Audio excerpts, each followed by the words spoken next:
प्रेम से बोलिए माँ अन्नपूर्णा की जय।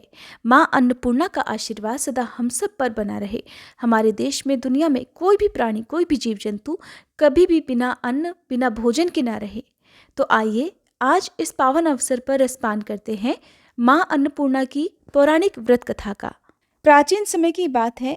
काशी निवासी धनंजय की पत्नी का नाम सुलक्षणा था।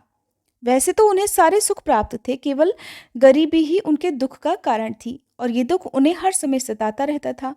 एक दिन सुलक्षणा ने अपने पति से कहा, स्वामी, आप कुछ उद्यम करो तो काम चले। इस प्रकार बैठे बैठे कैसे काम चलेगा?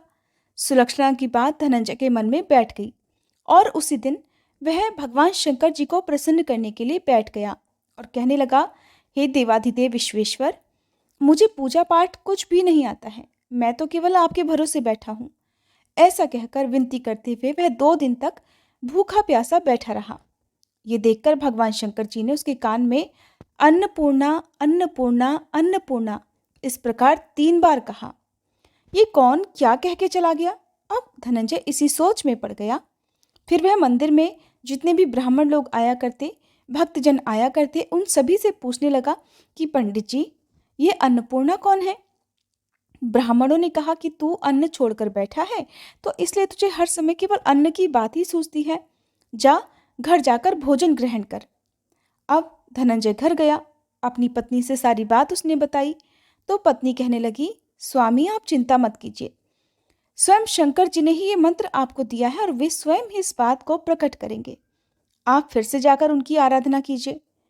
धनंजय फिर से जैसे का तैसा, यानी कि बिना खाए पिए भगवान की पूजा में और ध्यान में बैठ गया। अब रात में शंकर जी ने फिर से उसके कान में आज्ञा दी, जा तू पूर्व दिशा में जा और रास्ते भर अन्नपूर्णा का नाम जपते रहना। इस प्रकार धनंजय अन्नपूर्णा माँ का नाम जपता जाता, रास्ते में फल खाता, झरनों का मीठा पानी पीता। इस प्रकार जाने कितने ही दिनों तक वह लगातार चलता गया। कई दिनों तक लगातार चलने के बाद उसे एक बहुत सुंदर वन मिला जो चांदी की तरह उजला था। इस प्रकार उसी वन में एक सरोवर भी था जिसके किनारे जाने कितनी ही सुंदर अप्सराएं झुंड बनाए हुए बैठी थी। उनमें से एक कथा कहती थी और सब माँ अन्नपूर्णा, माँ अन्नपूर्णा, माँ अन्नपूर्णा इस प्रकार बार बार कहा करती। वह अगहन महीने की उजियारी रात थी और उसी दिन से ही व्रत का प्रारंभ था। जिस शब्द की खोज करने वह निकला था, धनंजय को उसे वही शब्द वहां भी सुनने को मिला। अब धनंजय ने हिम्मत जुटाकर उन सभी देवियों के पास जाकर पूछा कि हे देवियों, ये आप क्या कर रही हैं? तब उन सब ने कहा, हम माँ अन्नपूर्णा का व्रत करती हैं। तब धनंजय ने पूछा कि इस व्रत को करने से क्या मिलता है? इस पूजा का विधान क्या है? क्या किसी और ने भी इस व्रत को किया है? इस व्रत को कब किया जाता है? कैसे किया जाता है? इसकी विधि क्या है? कृपया आप सभी मुझसे भी बताइए। तब वे कहने लगी कि इस व्रत को सब कोई कर सकता है। 21 दिन तक के लिए 21 गांठ का सूत लेना चाहिए। अगर 21 दिन व्रत ना कर पाए तो केवल एक दिन भी उपवास कर सकते हैं। अगर एक दिन का उपवास करना भी संभव ना हो तो पूर्णिमा के दिन केवल कथा सुनकर प्रसाद ही ग्रहण कर लेना चाहिए। कथा सुनने से पहले कुछ भी ग्रहण ना करें, निराहार रहकर कथा कहें। कथा सुनने वाला अगर कोई भी ना मिले, अपने सामने पीपल के पत्तों को रखकर या सुपारी या फिर ग्वार पाठे के वृक्ष के सामने बैठकर या दीपक जलाकर या फिर सूर्य, गाय या तुलसी जी या महादेव जी को बिना कथाएं सुनाए मुख में दाना ना डाले। अगर भूल से कुछ मुंह में चला भी जाए तो फिर एक दिन का उपवास फिर से करें। व्रत के दिन क्रोध ना करें, झूठ ना बोलें। धनंजय बोला, इस व्रत को करने से मुझे क्या मिलेगा? तब वे देवियां कहने लगी कि इसको करने से अंधों को आंखें मिल जाती हैं, लूलों को हाथ मिल जाते हैं, निर्धन के घर धन के भंडार भर जाते हैं, बांझन को संतान मिल जाती है, मूर्ख को विद्या मिल जाती है और जो भी जिस भी कामना से इस व्रत को करता है, माँ अन्नपूर्णा उसकी सब इच्छाएं पूर्ण करती हैं। तब धनंजय कहने लगा कि बहनों, मेरे पास भी धन नहीं है, विद्या नहीं है, कुछ भी तो नहीं है। मैं तो दुखिया ब्राह्मण हूँ। क्या मुझे इस व्रत का डोरा दोगी?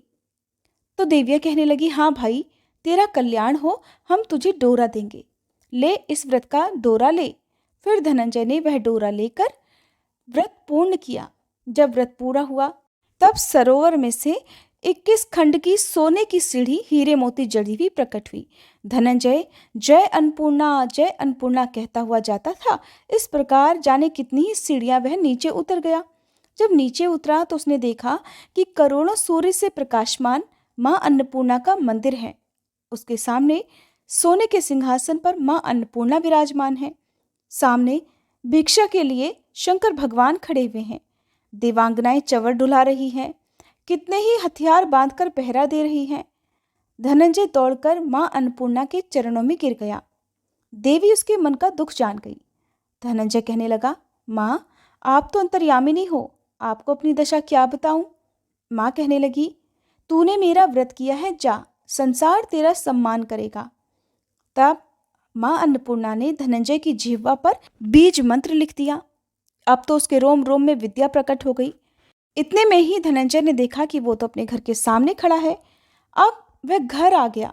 मां अन्नपूर्णा का वरदान अपने साथ लेकर आया। अपनी पत्नी से उसने सारी बात कही। मां अन्नपूर्णा की कृपा से उसके घर में सुख और संपत्ति का, धन का भंडार भर गया। छोटा सा घर बहुत बड़ा गिना जाने लगा। जैसे शहद के छत्ते में सैकड़ों मधुमक्खियां जमा होती हैं, उसी प्रकार अनेक सगे संबंधी घर आ आकर उसकी तारीफें करने लगे। कहने लगे, इतना धन और इतना बड़ा घर, सुंदर संतान नहीं तो इस कमाई का कौन भोग करेगा। सुलक्षणा की कोई संतान तो है नहीं, इसलिए तुम दूसरा विवाह कर लो। मन ना होते हुए भी धनंजय को दूसरा विवाह करना पड़ा और सती सुलक्षणा को सौतन का दुख उठाना पड़ा। इस प्रकार दिन बीतते गए। फिर अगले साल अगहन का महीना आया। सुलक्षणा ने अपने नए बंधन से बंधे हुए पति से कहलवाया कि हम इस व्रत के प्रभाव से ही सुखी हुए हैं, इसलिए किसी भी प्रकार इस व्रत को छोड़ना नहीं चाहिए। ये मां अन्नपूर्णा का ही प्रताप है जो आज हम इतने संपन्न और सुखी हैं। सुलक्षणा की बात सुनकर धनंजय उसके यहाँ आया और व्रत में बैठ गया। नई बहू को इस व्रत की कोई खबर नहीं थी। वो तो धनंजय के आने की राह देख रही थी। दिन बीतते गए और व्रत पूरा होने में केवल 3 दिन ही बाकी थे कि नई बहू को खबर मिली। अब उसके मन में ईर्ष्या की ज्वाला दहकने लगी। सुलक्षणा के घर वो आ गई और उसने आते ही वहां भगदड़ मचा दी। वह गुस्सा करती हुई धनंजय को अपने साथ ले गई। नए घर में धनंजय को थोड़ी देर के लिए नींद आ गई। इसी समय नई बहू ने उसके हाथ में बंधा हुआ सूत तोड़कर आग में फेंक दिया। अब तो मां अन्नपूर्णा का क्रोध जाग उठा।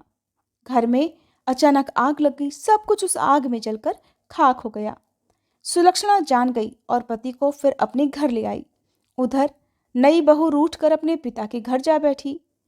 पति को परमेश्वर मानने वाली सुलक्षणा बोली, नाथ, घबराना नहीं, माँ की कृपा तो अलौकिक है। पुत्र कुपुत्र हो जाता है लेकिन माँ कुमाता कभी नहीं होती। अब आप श्रद्धा और भक्ति से माँ अन्नपूर्णा की आराधना शुरू कर दो, वो जरूर हमारा कल्याण करेंगी। अब धनंजय फिर से माँ अन्नपूर्णा की पूजा करने लगा। उसी प्रकार उसने पूजा की। फिर से वही सरोवर सीढ़ी प्रकट हुई। उसमें वह माँ अन्नपूर्णा का नाम लेकर उतर गया।